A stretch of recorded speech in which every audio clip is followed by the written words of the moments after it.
बिस्मिल्लाहिर्रहमानिर्रहीम। जैसा कि मैंने पिछले हफ्ते वादा किया था कि अब आबादी के ऊपर दो आदत करूँगा वीडियोस, तो आज हिम्मत कर रहा हूँ। तो अल्लाह से दुआ है कि मेरी कोई बात ऐसी ना हो जो कि हमारे दीन के से मुताबिकत ना रखती हो।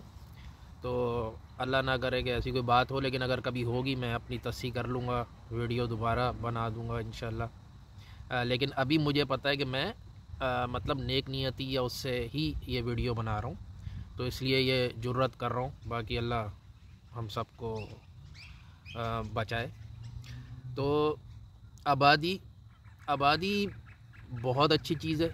ज़ाहिर है इंसान इस दुनिया में आया है और इंसानों से भी जितने ज़्यादा इंसान हो और अच्छे इंसान हो उसके लिए उतना ही अच्छा इंसान इंसानों में रहने के लिए बना हुआ है। यानी कि अगर एक इंसान को दुनिया की हर चीज़ दे दी जाए और बस एक शर्त रख दी जाए कि तुम किसी इंसान को ना देख सकते हो ना वो तुमसे मिल सकता है, मेरा ख्याल है बहुत होगा कोई चैम्पियन तो 1.5-2 महीने में आ जाएगा, वरना विद इन हफ्ता या 2 हफ्ते में इंसान सब कुछ छोड़ के आ जाएगा कि नहीं भाई ये बर्दाश्त से बाहर है कि कोई इंसान ना देखे।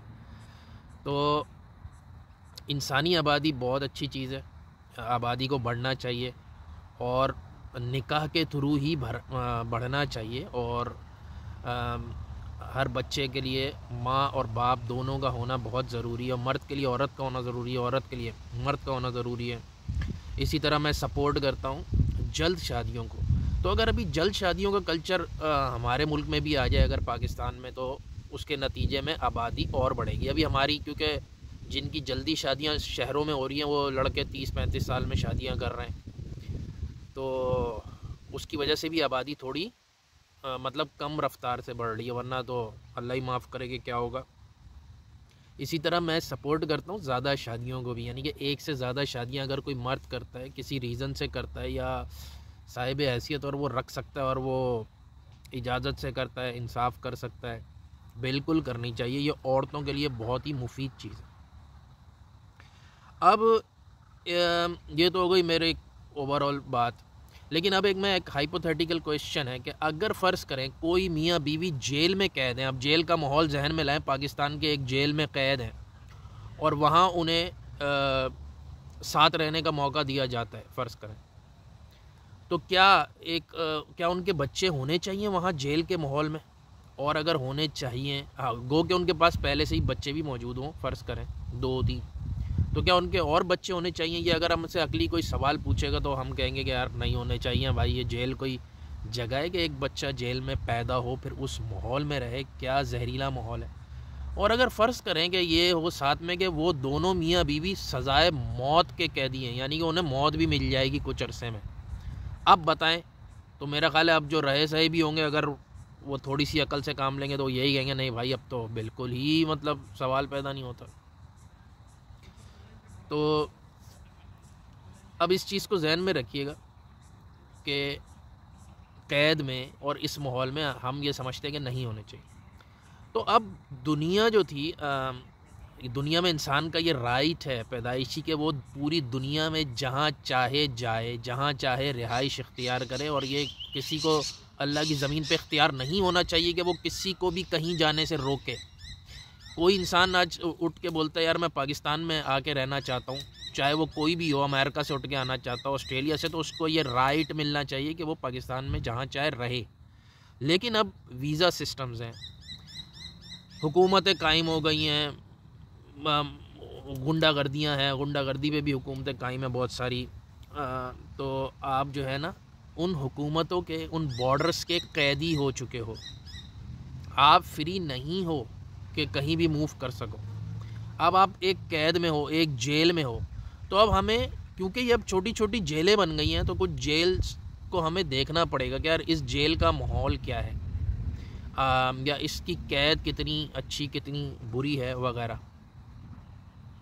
तो फ़र्ज़ करें अगर फर्स्ट वर्ल्ड कंट्री है, America, USA America, UK, Australia, Canada वगैरह वगैरह, यूरोप के ममालिक, तो उधर अगर मुझसे पूछा जाए, किसी से पूछा जाए, तो हम तो सपोर्ट करेंगे कि भाई वहाँ बहुत ज़्यादा बच्चे होने चाहिए।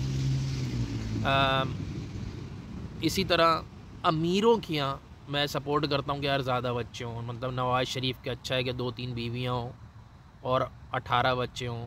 शहज़रदारी के हों, इमरान ख़ान के हों, तो लेकिन हो मतलब वही पहली बात कर रहा हूँ भाई, शादी से हों और साथ रखें और डिक्लेयर्ड हों, ये नहीं हो कि मतलब कुछ और बात हो जाए। तो फिर मैं सपोर्ट करता हूँ किसी और को भी मेरा ख्याल है सपोर्ट करना चाहिए। गो के ज़्यादा उसमें फिर एक चीज़ तवज्जो का एक फ़ैक्टर आता है, चलें उसको हम नज़रअंदाज करते हैं क्योंकि उनके पास क्योंकि रिसोर्स हैं तो वो कहीं और से कुछ अरेंज कर सकते हैं, चलें ठीक है। अब लेकिन पाकिस्तान में जब हम बात करते हैं यूके फलानी को तो सपोर्ट कर रहे हैं, लेकिन पाकिस्तान में मैं कहता हूँ कि नहीं, आबादी कंट्रोल होनी चाहिए। ख़ास कर अब कुछ लोग आर्ग्यूमेंट देते हैं कि यार भाई चाइना की भी तो इतनी आबादी है, वो कितनी तरक्की कर रहा है। वो भाई चाइना की आबादी है, लेकिन आबादी का हमें ये देखना होता है कि पर फैमिली पर कपल कितनी आबादी है। चाइना में पर कपल एक बच्चे की आबादी, ये आबादी है चाइना में। और चाइना का ये दुनिया भर पे एहसान है जो उन्होंने किया है, वरना इस वक्त क्या दुनिया का हशर होता, बस अल्लाह बचाए। तो अगर पर कपल 2 बच्चे 3 बच्चे हो रहे हैं तो बेहतरीन है, कोई इसमें ऐसी बात नहीं। उससे जितनी आबादी बढ़ती है बढ़ती रहे, कोई इससे वो नहीं होगा, इससे माशरे पे कोई इतने एडवर्स इफेक्ट उम्मीद है नहीं पड़ेंगे। अब पाकिस्तान में क्यों मैं या और लोग बोलते हैं कि यार नहीं होनी चाहिए जिस स्पीड से आबादी बढ़ रही है, उसकी वजह ये है कि पाकिस्तान में जो आबादी है बेसिकली ज़्यादातर वो कमाने वाले हाथ नहीं पैदा हो रहे, वो खाने वाले मुंह पैदा हो रहे हैं। या खाने वाले मुंह हैं या वो बकवास करने वाले मुंह हैं, हर किसी से बकवास करा लें आप, या फिर गुटके थूकने वाले मुंह, मतलब इसी किस्म के मुंह हैं, कोई ढंग के मुंह होते ही नहीं। तो जिसकी जो कोई अगर अच्छी क्वालिटी कुछ थोड़ी बहुत निकल आती है तो वो बाहर चली जाती है, या अगर वहाँ भी रहती है तो वो सिस्टम में करप्ट हो जाती है वगैरह वगैरह। तो पाकिस्तान की ओवरऑल एक आबादी का एक एवरेज अगर हम सैंपल निकालते हैं तो एक बड़ी ही मतलब घटिया आबादी है रोज़ाना के हिसाब से, क्योंकि गिनती विनती तो है नहीं, ज़ाहिर है कचरे की गिनती कहाँ होती है, कचरा टनों में होता है मतलब। तो पाकिस्तान की एक आइडिया कि यार 15 से 18 हज़ार बच्चे पर डे पैदा हो रहे हैं। तो 15 से 18 हज़ार बच्चों का आप अंदाज़ा लगाएं कि उनके लिए क्या फ़ैसिलिटीज़ हैं, क्या इंफ्रास्ट्रक्चर हैं, क्या कुछ है, क्या कुछ नहीं। दूसरा एक आर्गूमेंट बहुत दिया जाता है कि यार आप वो भी तो देखो, अभी इतनी दुनिया में जगह खाली है, कराची से जहाज़ उड़ता है, आप पूरा बलूचिस्तान खाली है, फ़लाना खाली है। या लोग कुछ मुझसे भी रब्ता करते हैं कभी कि यार ऑस्ट्रेलिया इतना खाली पड़ा है, ये लोग क्यों नहीं देते इमिग्रेशंस, और क्यों नहीं लोगों को आने दे रहे, या क्यों इन्होंने वीज़े सख्त किए हैं, कनाडा में कितनी जगह खाली है, ये वो। तो उन लोगों को मैं एक अर्ज़ करता हूँ कि भाइयों कुछ खुदा का नाम लो, मतलब हम लोगों में असल में हम लोग रहे जिस माहौल में मुझ समेत, तो हम लोग इन चीज़ों को इतने केयर नहीं करते कि यार एक चीज़ होती है कि जगह तो बहुत है पर क्या वो जगह लिवेबल है, क्या वहाँ पानी है, सड़कें हैं। हम लोगों में तो ये है ना कि यार किसी भी सड़क के उधर झोंपड़ी डाल लो, कोई बड़ा सा सेवरेज का पाइप पड़ा, उसमें 2 तरफ बोरी काट के पर्दे लटकाओ, अंदर 2 बीवियाँ 8 बच्चे एक पाइप में रह लेते हैं। ये सब इंसानियत की तजलीलें हैं, ऐसे नहीं रहता इंसान, ख़ासकर आजकल के उसमें तो ऐसे नहीं रहा जाता। लेकिन बहरहाल अगर या तो हम तैयार हो जाएं कि नहीं यार यही इसी तरह ही रहना है, गटर का ही पानी पीना है और इसी तरह हैज़ों से मरना है, मेल न्यूट्रिशन से, स्टंटेड ग्रोथ से वगैरह वगैरह वगैरह, तो फिर ठीक है, फिर तो मतलब फिर उस पर तो कलाम ही कोई नहीं है ना। लेकिन अगर इंसान को इंसानों की तरह रहना है तो फिर जगह देखनी पड़ती है, लेकिन वो देखना पड़ता है कि जगह लिवेबल कितनी है। बलूचिस्तान की 90% जगह लिवेबल नहीं है, तो मतलब इस आर्ग्यूमेंट को आप कुछ नहीं कह सकते। अब कुदरत ने भी अगर हम देखें तो आखिरी बात अब इस पर ख़त्म करता हूँ, लंबा और फिर पार्ट 2 में इसको कंटिन्यू करेंगे, कि कुदरत ने भी अगर देखें तो वो पहले इंतज़ाम करती है ख़ासकर कमज़ोरों का कि यार अगर इसके रहने का माहौल है तो एक चीज़ पैदा हो। मिसाल के तौर पे दरिंदों के बच्चे तो सीधे बच्चे पैदा होते हैं, लेकिन कमज़ोर परिंदे हो गए, मुर्गी, इनके बच्चे पैदा नहीं होते, इनके अंडे पैदा होते हैं। फिर उन अंडों पे मुर्गी जाके बैठेगी भाई, और 10-15 दिन बैठेगी। इससे ये मैसेज जा रहा है कि 15 दिन तक मुर्गी ऐसी जगह पर है जिस पे वो अपने अंडों की भी हिफाजत कर, वरना अंडे कोई आके खा जाता है, ठीक है, चुड़िया के फलाना कौवा कोई ना कोई खा जाएगा। लेकिन अगर 15 दिन वो गुजार ले, इसका मतलब एक ऐसे प्रोटेक्टेड इन्वायरमेंट में है कि वो अंडों को भी बचा सकती है, और माँ भी मौजूद है। अगर माँ मौजूद ना हो, अंडे बचे हों, तब भी वो बच्चे पैदा नहीं होंगे। माँ भी मौजूद है, अंडे भी कोई नहीं खा रहा। अब वो चूज़े पैदा होते हैं कि यार चलो भाई इनका कुछ हिफाजत का इंतज़ाम हो जाए, तो फिर वो पैदा होंगे।